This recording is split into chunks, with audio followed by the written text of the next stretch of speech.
Hey, everybody. Today I'm going to talk a little bit about self-confidence. I think it's a key ability or a key attribute of a leader. I haven't met a leader that doesn't have self-confidence, doesn't believe in themselves. Um, I can't know for everybody, but I know for me, I struggle a little bit with that. I have confidence in my abilities, and when things are going well, I continue to have that confidence. It's when things don't go well that I at least have to take a step back and evaluate and sort of remind myself, I think is what I'd say, that I am capable and what I can do. Because there's this area where, at least for me, I'm a very results oriented kind of guy. And sometimes when you're in an area that's a little fuzzy or you don't have all the data you need, you're going to try things and they're not going to work out. That doesn't mean you failed. It means now you know something that doesn't work. Go try to do something else. So, just for me personally, this is an area when things aren't going well that I have to take a step back, remind myself of where I'm at in the situation, and provide myself with confidence. And that's really what it is. I think every leader's got to have. You've got to know that you are capable. You have to know you can get things done. If you don't believe in yourself, how do you get other people to believe you and follow you as you lead? So I think that's a big thing. Now, things that I think about, how do I help myself with self-confidence? The number one thing is I have to be able to feel like I've given my 110%. And it's just something about me. I think it's important for most leaders. They have to believe they've done their best. If you've done your best, hold on to that. To me, that provides me confidence. And I ask myself the question when I'm wondering, have I done everything I can? Is there something else I could do? I ask myself those two questions. And if there's something else I could do, I do it.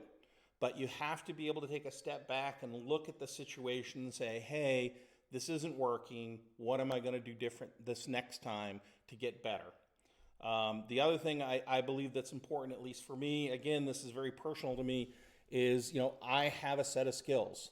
I believe in those skills. I've worked hard to develop them. I've spent a lot of years reading books and talking to people about leadership and what it means to drive an organization and work across organizations and to help people. And so I'm very skilled at that. I'm also very skilled at technical things. I've spent a number of years as an architect. I've worked as a program manager. So I've done all these different things.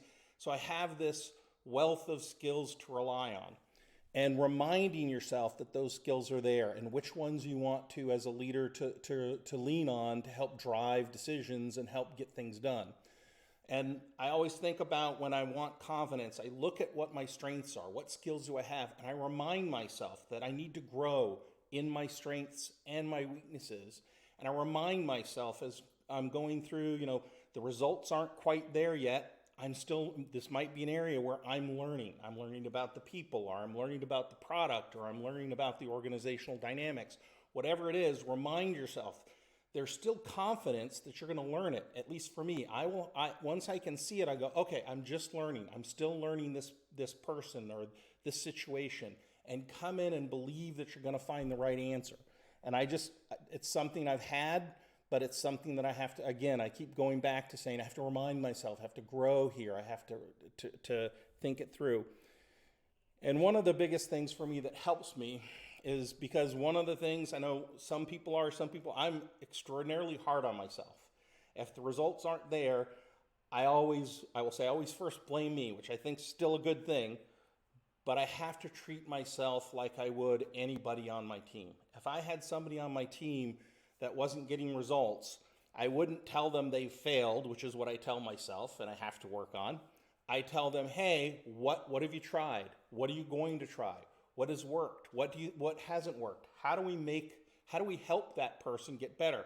And we as people who sort of look inside of ourselves, our job shouldn't be to criticize ourselves. Our job should be to how do we make ourselves better? Just as if you were talking to one of the people on your team, and I have a friend, somebody I've known that we've worked with, and whenever I'm being hard on myself, I ask myself, would I treat my friend this way? And the answer is no, don't do it.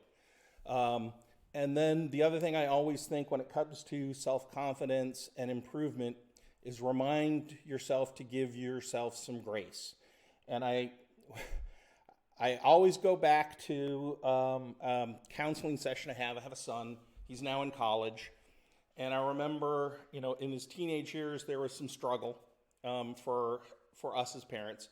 And I remember the counselor saying to me, John, when your son was learning to walk and he fell down, did you yell at him or did you encourage him to get up and walk? And I haven't met a parent yet that hasn't, encouraged their child and not yelled at them. And so whenever I'm being harsh with myself, I put that image in my head and I remind myself, I need to encourage myself as much as I encourage the people around me. We'll probably talk about this again next time. I wanted to get this out. It's something, this one's a little more personal than some of the others because it really is, I can only talk about how I develop my own self-confidence. It's hard for me to say how others do it. So I appreciate you listening. Again, if you have any ideas you'd like me to talk about, please let me know. And as always, go out there and show your leadership and have fun. Thanks.